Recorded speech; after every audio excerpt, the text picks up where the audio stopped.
नमस्कार, आप देख रहे हैं टीटीएन न्यूज 24 और मैं हूं आपके साथ मानवी ठाकुर। शुरुआत करते हैं आज की खास खबरों से।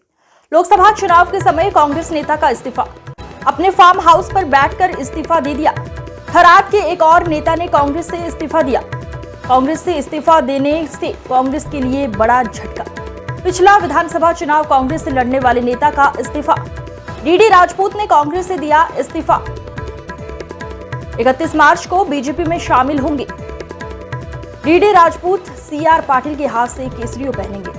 देश અને દુનિયામાં વસતા કરોડો હિન્દુઓની આસ્થાનું પ્રતીક એવા ભગવાન શ્રી રામલલ્લાની પ્રાણ પ્રતિષ્ઠા મહોત્સવનો અવસર જ્યારે આપણી વચ્ચે આવ્યો ત્યારે કોંગ્રેસ પાર્ટીના વરિષ્ઠ આગેવાનોને જ્યારે રામ મંદિર ટ્રસ્ટ દ્વારા ઉપસ્થિત રહેવા માટે આમંત્રણ પાઠવવામાં આવ્યું અને આમંત્રણનો પણ જો અસ્વીકાર કરવામાં આવતો હોય તો તે પાર્ટી સાથે જ્યારે પણ અસ્વીકાર કર્યો ત્યારથી હું મારા મનની અંદર ખૂબ જ દ્વિધા અને દુઃખની લાગણી અનુભવી રહ્યો હતો અને મારા આત્માને ઠેસ પહોંચી હતી।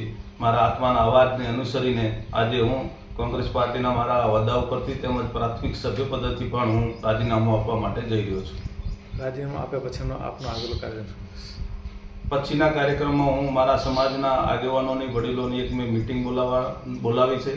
એની અંદર મારા સમાજના આગેવાનો સાથે હું ચર્ચા વિચારણા કરીશ, એમના સાથે સલાહ મશવરો કરી તેમજ મારી સાથે જે કંઈ અન્ય સમાજના પણ કાર્યકર્તાઓ છે, મારા શુભેચ્છકો છે, એમની સાથે પણ ચર્ચા વિચારણા કરી અને આગળનો જે કંઈ નિર્ણય છે એ હું આપને જણાવીશ।